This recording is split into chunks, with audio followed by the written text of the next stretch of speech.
Hi folks, welcome to the Prepared Homestead. This is Travis. Thank you all for stopping by to watch. Beautiful day today, sun shining, a little bit warmer. Still not really at our normal warm, but it's getting there. Probably maybe next week we might hit normal temperatures. It's been just a weird July. May was good and hot, June was good and hot. July feels like April. It's weird. Anyways, I've been saying a lot about probably going to go to war. I mean, they need a distraction, right? I don't think, I know most of you agree with this. So in a fair election, I don't think Kamala Harris has a chance to beat Donald Trump or really any of the other potential Democrat nominees, even though she seems to be the guaranteed at this point. I don't think they can. So, I mean, they gotta mess with things at the election day. We all know that, but it's very likely that something's going to happen between now and then. Also, to just gotta have a little smoke screen, get people riled up. And I've also said that the Middle East is a good place to start, right? I mean, we've spent the last few decades there. Our military has the most experience of fighting in the Middle East. Our equipment has been designed for that. If we had to go fight in, the South Pacific, it would really throw us off. We haven't fought a war in jungles and humid and all that kind of stuff in a while. Same way within Europe, we haven't had to fight in cold and mud and everything. So it would be great for our government and military if they could start a war in the Middle East. And it looks like that may be part of the plan. Today, Benjamin Netanyahu came and spoke to Congress, gave a big address. Kamala Harris decided not to attend that, and neither did Joe Biden, of course. But number one, there's some massive protests. We're talking thousands of people. They are just destroying monuments. Columbus Square in Washington, D.C., there's graffiti everywhere. It's probably the worst protest riot that's been in Washington, D.C. since the 2020 Summer of Love BLM protest. At least that bad, maybe worse in some ways. I don't know, but it's bad. Benjamin Netanyahu got a very, very warm welcome. Reports were that he was receiving standing ovations almost every few minutes. And the big message that he was kind of conveying is that the United States should support Israel in going to war against Iran, that we needed to send as much aid as possible quickly and support them in taking out Iran. And so if that happens, well, there you go. There's a possibility for a war. And we're already seeing the results of what that would look like because all the rioting going on. I mean, that would be a great thing to distract everyone from everything. War going on, riots in the streets. I mean, it would probably be worse than the 60s during Vietnam.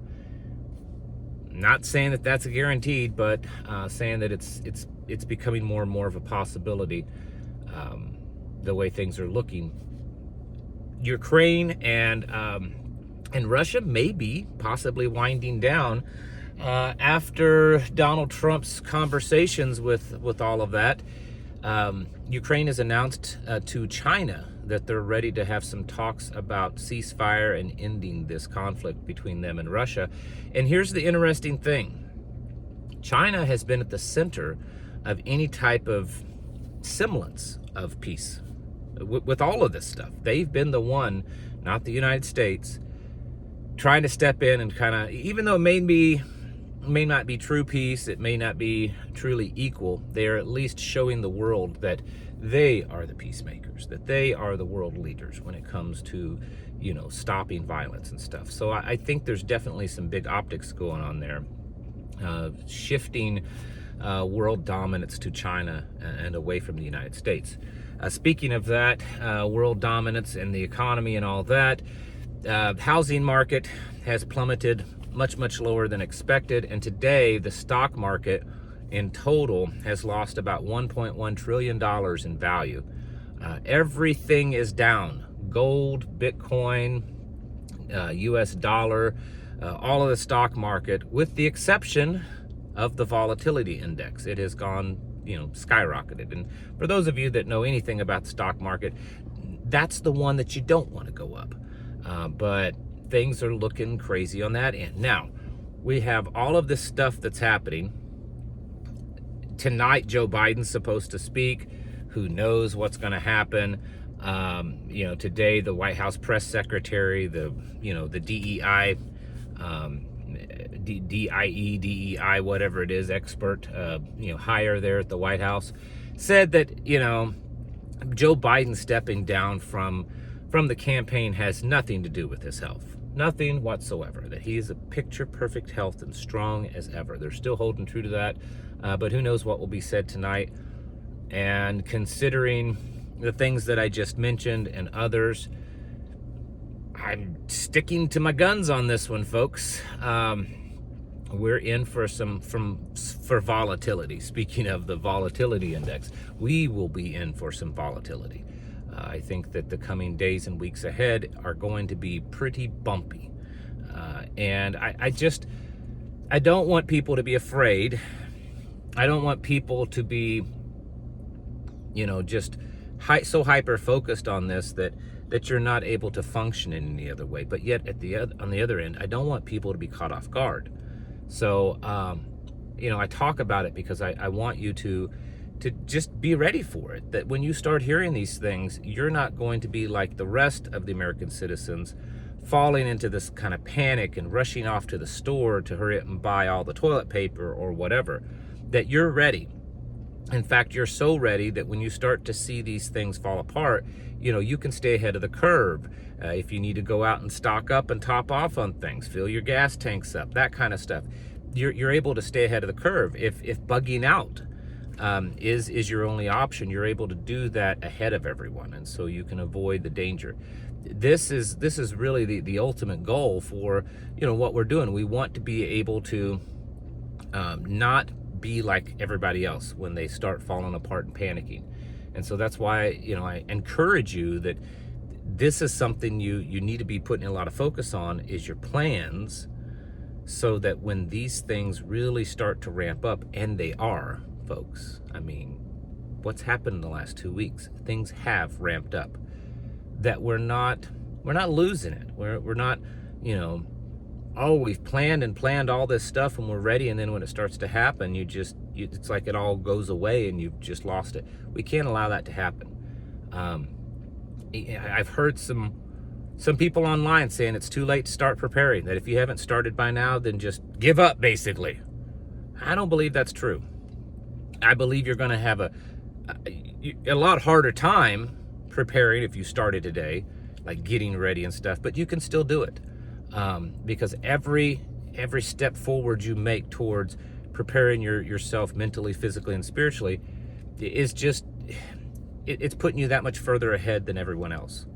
So if you're new listening to this, you need to get out and start doing these things. Stocking up on food, medical, figure out your water. You need to have supply, and then you have the ability to purify other water.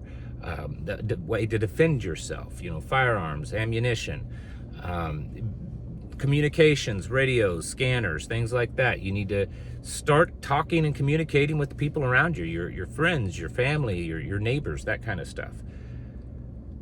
Because, again, the looks of it aren't great, right? And maybe we're all wrong.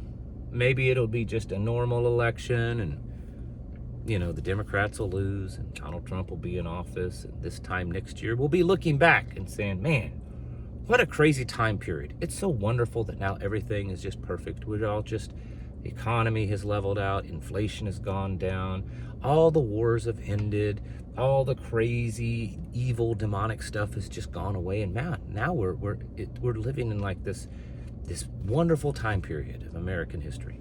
I doubt that it's going to be like that, folks. So that's why we've got to start getting ready. Daily preparations. And when I say that, I mean, if you need to spend time on your plan, if you need to spend time on your skills, if you need to spend time on prayer and reading your Bible, because you need to be doing that every day. If you need to spend time talking to your neighbors, making sure everything's working and functioning. whatever it is. Now's the time to start doing this on a regular basis. It should be a very heavy focus in your life. I understand you have jobs, you have all kinds of other stuff, but it still should be a very heavy focus in your life, because yeah, it's looking crazy. If you don't believe me, just go look up some of the videos today in Washington, D.C. at the riots. I mean, that looks exactly like what we're probably going to start seeing more widespread in the United States leading up to this election. That's all they're wanting to do. They're wanting to throw fuel on the fire, and they're absolutely going to do it. Folks, it's time to get your houses in order and to prepare yourselves mentally, physically, and spiritually. Thanks for watching, and I'll catch you in the next video.